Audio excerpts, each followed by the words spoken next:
Netty got a little bit of a head start on me. I gotta go up and meet up with her up there. Her and Lily are like little mountain goats. Death Valley has a lot of old abandoned ghost towns. The one we're in right now is the town of Rhyolite. It's on the north end of the Amargosa Desert, just on the outskirts of Death Valley. About 4 miles to the east that way is the town of Beatty. And you might wonder when you look around at just how vast this is, what the heck would bring people out here? This was a huge town actually, and some estimates put the population at nearly 10,000 people. Well, Netty, Lily, and I, we want you to come along with us as we find out the answers to that question. The story of Rhyolite can be traced back to August of 1904 when Frank Shorty Harris and Ernest L. Cross appeared in the town of Goldwell, Nevada with samples of gold ore that they had found on their prospecting adventures, just on the outskirts of what is now Death Valley National Park. The two named their new claim the Bullfrog Claim. It is said that this Bullfrog Claim was so named because the ore was green like the color of a bullfrog. When news of this gold discovery got out, many prospectors and miners rushed to the area, and by the winter of 1904, there were more than 1,000 people living in the new Bullfrog area. Most utilized tents and dugouts for their housing during this time. Many mines popped up from hopeful prospectors. One of the most well-known was the Montgomery-Shoshone mine, so named for E.A. Montgomery and a local Shoshone Indian named Shoshone Johnny. The Montgomery-Shoshone mine was a gold and silver mine that was located nearly a mile from downtown Rhyolite, and at one time had hundreds of miners in its employment. Many businessmen were attracted to the apparent value of this mine, with one of the biggest being steel magnate Charles M. Schwab. In 1906, Schwab bought the Shoshone Montgomery mine with a reported purchase price of between $2 to $5 million. Other than the terraced mountainside that you see now, there is little evidence left of the Montgomery-Shoshone mine. As mentioned earlier, many moved to this location to take advantage of all the mining opportunities, with the town of Rhyolite becoming the main population center of the Bullfrog mining area. At one time in Rhyolite, there were 50 saloons, 19 hotels, 16 restaurants, 2 churches, a school, 18 stores, multiple machine shops and foundries, a hospital, an opera house, an ice house, and of course, the Red Light District. Now all that is left are a few old broken down building structures, with one of the first building remains you'll see just off to the left when driving down the main street of Rhyolite is the schoolhouse. Behind me is the old Rhyolite School. It was erected in 1908. It cost $20,000. They paid for it through a bond sale, and it was the 2-floor structure, and they had 8 rooms, I believe it was 8 rooms. And they actually had to build this one. The town was obviously growing pretty large, so they had to put the kids somewhere to give them their education. And the original school they had, I guess, blew away in some big storm. So they needed something a little more substantial, so they got this concrete structure right here. You can actually see on the wall in the corner behind me, there were stairs that went up to a 2nd floor as well. And you can see in this old black and white photo what it looked like back in the day when it was originally constructed. So it was a pretty nice looking place. I think it fit in pretty well with the whole theme of how the whole town looked at the time. The next building you'll see just past the schoolhouse on the left is the remains of the Overberry building. The ruins that I'm walking in are of the Overberry Bank building. This is named after John Overberry, who moved to Nevada in 1902 from Orange, New Jersey. And he made a fortune in Tonopah, which is just a little ways from here. And he actually completed construction of this building in 1907. It was a multi-purpose building, and it was one of only 2 structures here that were 3 stories, this one and the Cook Bank building. It had a dentist's office, lawyer's offices, and as evidenced by the vault structure behind me, it also housed the First National Bank. Well, like the rest of the story for Rhyolite, this building, just 3 years later after being built, was pretty much closed for good and sold off parts and pieces to everywhere. It's pretty wild. Just across the street from the Overberry building is the old HD and LD Porter store. The Porter brothers actually opened their first store in Johannesburg, California in 1902. They had stores in Ballarat, Beatty, Pioneer, and of course here in Rhyolite. When opening the Rhyolite store, they moved 30 tons of merchandise on an 18-mule team freight wagon from their Ballarat store. This location is actually their second structure in Rhyolite. The first one was built out of wood. This newer structure that you see the remains of here cost $10,000 and 4 months to complete, and according to the November 1906 edition of the Rhyolite Herald, was a large, substantial structure made mostly of stone. The main floor was 30 feet by 80 feet and had a basement and a gallery. There's definitely not much left of it today, but I have to admit the sign up front is really cool. After checking out the Porter store, we made our way down the road a bit more and stopped at the old Cook Bank building, which is on the west side of the road. The Cook Bank building, which is located at the old intersection of Golden and Broadway streets, was the second 3-story structure in Rhyolite. The construction of this building began in 1907 and was finished in 1908. It cost $90,000 to build, with the main structure being made of reinforced concrete. The interior had such ornate items like stairs made from Italian marble, stained glass windows, mahogany woodwork, indoor plumbing, electric lights and fixtures, and telephones. There were even 2 vaults within the structure, with a safe inside each vault weighing 6,600 pounds. The basement also ended up housing the post office. Come here, all the way, Like many of the old structures in Rhyolite, this one didn't last long either. There was a big bank panic in 1907 called the Knickerbocker Crisis. This crisis caused many banks to go bankrupt, and partly because of that, the Cook Bank closed. Other than the still solid-looking interior structure where the vaults were located, all that remains of this once beautiful building are crumbled piles of rock, a few decorative pillars and wall sections, and this busted-up ornate front corner. Now, when you try to explore the bank building, you can't get very close to it as it is fenced off for your protection. I'm sure it wouldn't be much fun to have part of the building structure fall on you. This is easily one of the most photographed building ruins in Rhyolite. Traveling further up Golden Road, you will arrive at the old Las Vegas and Tonopah Railroad Depot. They had the gate open so we could come inside and look at the train depot here at Rhyolite. This is a beautiful structure. Obviously a little worn down, but it's still amazing. Look up there, you see the nice rounded shape of the wall and the little plaque that was on the side there. You can tell there's a lot of amazing details in this place when it was in its heyday. At one time, 3 railroads serviced Rhyolite. By 1907, the Las Vegas and Tonopah rail line was bringing in up to 50 freight cars per day. With this large of a volume of freight, a depot was required, so construction began on this depot in 1907, with it being completed in 1908. Almost as soon as it was completed, the town of Rhyolite was beginning its decline. In a short period, more people were actually leaving the town through this depot than were arriving in it. The railroad was finally dismantled in 1909. The depot still stands today and was even converted into the Rhyolite Ghost Casino in 1937.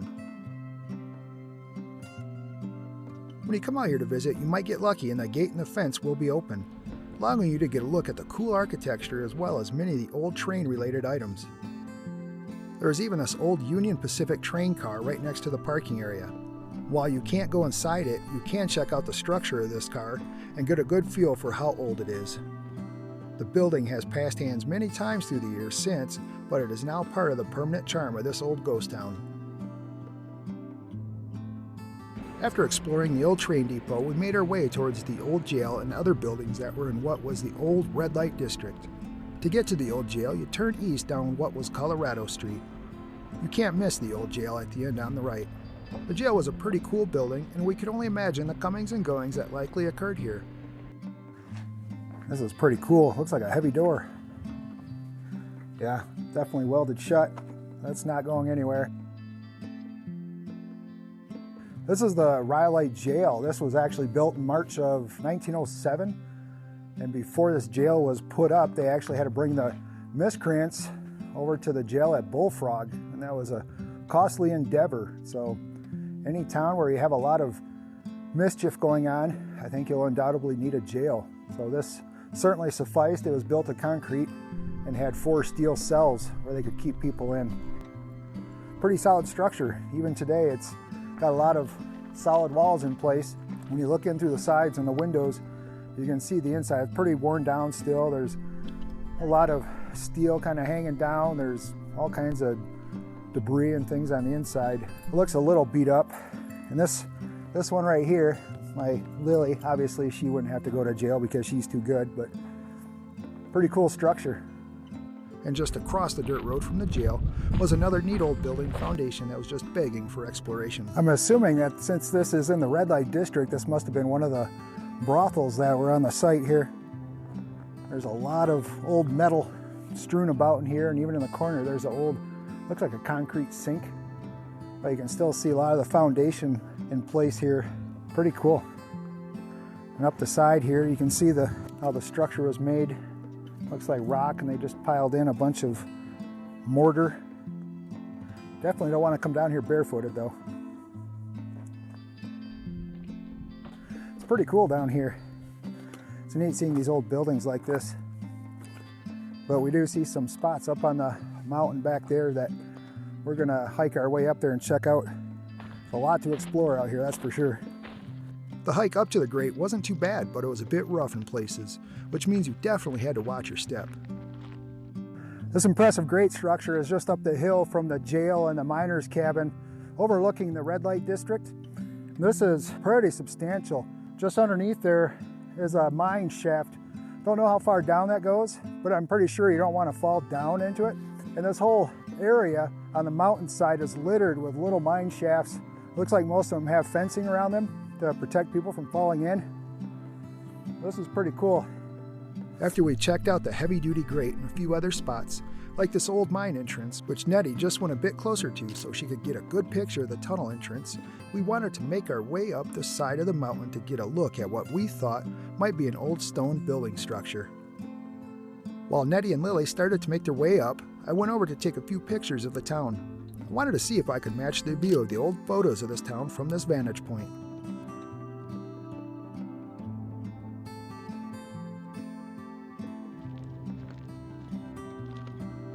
We ended up not making it all the way up the mountainside to that stone structure, as the trail got a bit too dicey to keep going. But I was able to fly my drone over that area.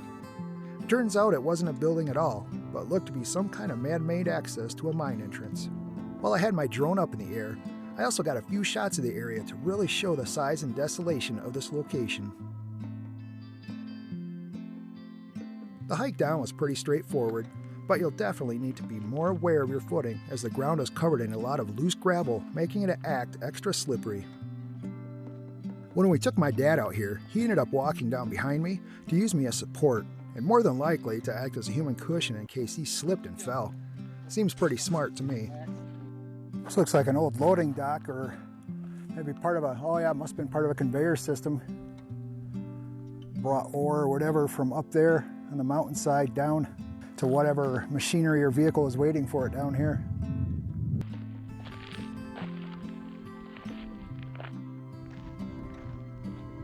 Walking up to the miner's cabin here. It's one of the, looks like the last standing structures here on Rhyolite for cabins. I find it kind of interesting how just over that way is the red light district, and just behind the camera that way is the jail. Huh. Seems kind of convenient, but it's a neat old building. You used to be able to go inside here. There's some videos online on YouTube where people are actually inside showing it off, but now they have these bars going around it with a little barbed wire on there even, so you can't go in anymore and check it out. Pretty cool though. One of the things that's interesting when you come out here, you do see some modern power lines running right here, but back when this was the booming town of Rhyolite, Charles Schwab actually paid for 100 miles of electric line to be run here from the Sierra Nevada, the foothills of the Sierra Nevada, from a hydroelectric plant. And we read that it was by the area of Bishop, and they paid for that power so they could have electric lights, they could have electricity to run the machines and everything else. That was quite an impressive feat, I would imagine, for that time. Pretty cool. We're at the grave marker site for Mona Bell. If you've done any research about this whole area, Rhyolite, you may have come across the name Mona Bell. She was actually a lady of the night, probably lived in the red light district just over that way by the jail and that miner's cabin. And there's all kinds of things in here people put in here to add for commemoration for Mona Bell. Now, she's not actually buried here. This is just a marker in memory of her. While Mona Bell may not be buried here, she is still a very interesting part of Rhyolite history.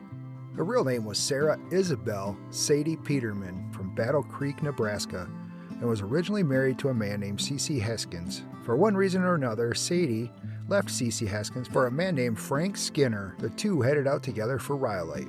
Sadie, now calling herself Mona Bell, ended up earning a living by working in the red light district, with Skinner likely acting as her pimp. On a very unfortunate evening in January of 1908, the two got into an argument, with Skinner shooting Mona multiple times, killing her in the process. He was eventually tried and convicted in a courthouse in Tonopah and was sentenced to prison for Mona's murder. Mona's body was finally brought to the Crown Hill Cemetery near Seattle, Washington, which was where her parents lived at the time. The building remains I'm standing in right now. It's called the Adobe Dance Hall, and it was built in 1905, and it was actually one of the first substantial buildings in the town of Rhyolite. And it was made out of the local stone put together with adobe mortar. And on the west side was the dance area where the gentlemen could pay to dance with the ladies that lived here, or the ladies of the night. And they also could watch sporting events, boxing matches, that kind of thing. And on this side over here, the east side of the building, was actually divided into 4 cribs where the ladies of the red light district could earn their living, I guess you could say, with a gentleman that would come in here to use the dance hall.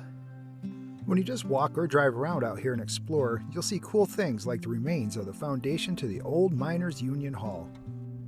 This hall was actually rebuilt in 1909 due to a fire, and once the town started to lose many of its inhabitants and mining prospects, the hall was moved from its location in Rhyolite to the nearby town of Beatty.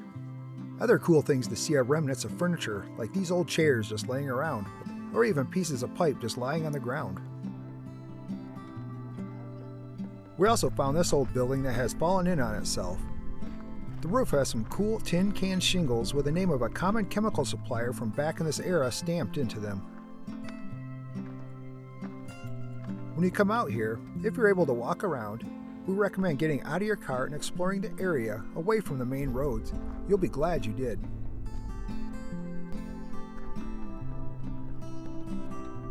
Don't forget to check out the bottle house built by Tom Kelly in 1906. Another cool place at the Rhyolite ghost town is this Tom Kelly bottle house. It used approximately 50,000 bottles in its construction. Kelly raffled off the house for $5 per ticket, with a Bennett family winning and living in it until 1914. Paramount Pictures even used this house in a movie in 1925. This is a popular attraction out here and isn't too far away and will definitely pique your curiosity. Unfortunately, you're not usually able to go inside of it, but you can easily peek in the window to get a look at what it must have been like to live inside this old structure. We think this is worth checking out when you come out here. Of course, the very first thing you'll see when you get here is the Open Air Museum that has many unique art installations and sculptures, which have been very popular subjects for photography.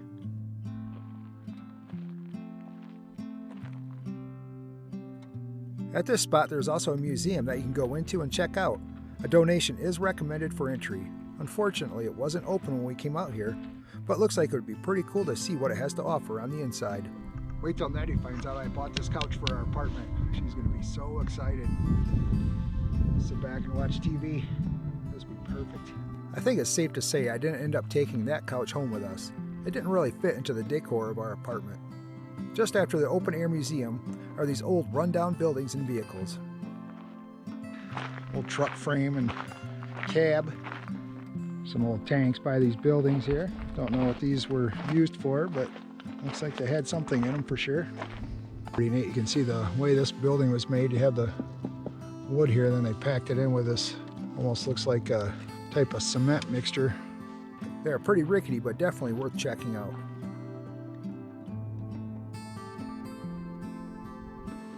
Wow.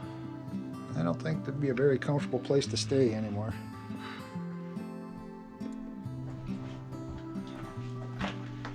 I don't know. Wait till Netty sees this one. It might be a contest between which one's nicer, this one or the other one. This one has plenty of earth exposure, I think, which is good. Lets you feel grounded. It has the beginnings of a fireplace. This is perfect. Looks like you could probably store a lot in the attic too. I like that. Attic space is nice.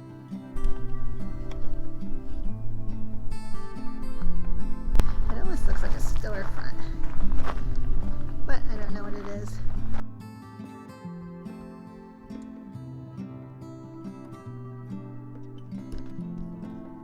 history of Rhyolite is very similar to many other ghost towns that had a huge increase in population when gold or silver was found. And like many of those other towns, it rapidly shrunk and ultimately disappeared when the ore became scarce and financial crisis made it very hard to do business. If you're looking for a unique and interesting stop near Death Valley, don't hesitate to stop here and take a look. There is no cost to drive through the old town and check out the remnants of the buildings, which make it a great budget-friendly stop for the whole family. And we want to thank you for coming along with Netty and I as we did our exploring, and hope you love the views right along with us. For more.